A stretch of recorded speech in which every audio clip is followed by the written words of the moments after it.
isn't merely that your fate depends on whether or not you get your act together and to what degree you decide that you're going to live out your own genuine being. It isn't only your fate. It's the fate of everyone that you're networked with.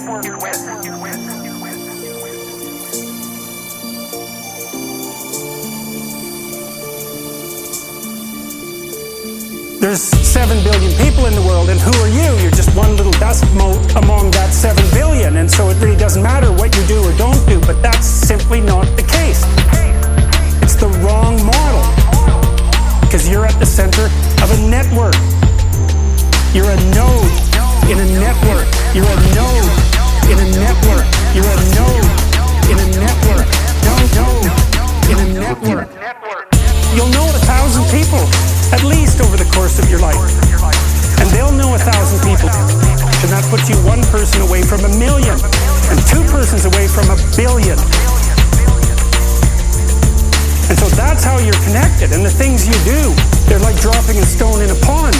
The ripples move outward, and they affect things in ways that you can't fully comprehend. And it means that the things that you do and you don't do are far more important than you think. More important than you think. Far more important than you think. The things that you do and you don't do are far more important than you think. The terror of realizing that is that it actually starts to matter what you do. And you might say, well, that's better than living a meaningless existence. It's better for it to matter. But I mean, if you really ask yourself, would you be so sure? The things that you do and you don't do are far more important than you think. More important than you think. Far more important than you think.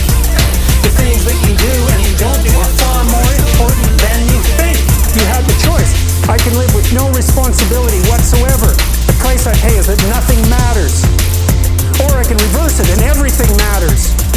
But I have to take the responsibility that's associated with that. It's not so obvious to me that people would take the meaningful path. You know, when you say, well, nihilists suffer dreadfully because there's no meaning in their life, and they still suffer. Yeah, but the advantage is they have no responsibility. So that's the payoff, and I actually think that's the motivation. Say, well, I can't help being nihilistic. All my belief systems have collapsed. It's like, yeah, maybe. Maybe you've just allowed them to collapse because it's a hell of a lot easier than acting them out. And the price you pay is some meaningless suffering, but you can always whine about that and people will feel sorry for you, and you have the option of taking the pathway of the martyr, so that's a pretty good deal, all things considered, especially when the alternative is to bear your burden properly and to live forthrightly in the world. If you live a pathological life, you pathologize your society, and if enough people do that, then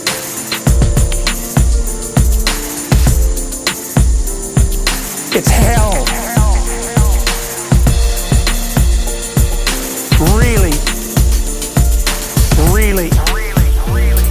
The things that you do and you don't do are far more important than you think. More important than you think. Far more important than you think. The things that you do and you don't do are far more important than you think.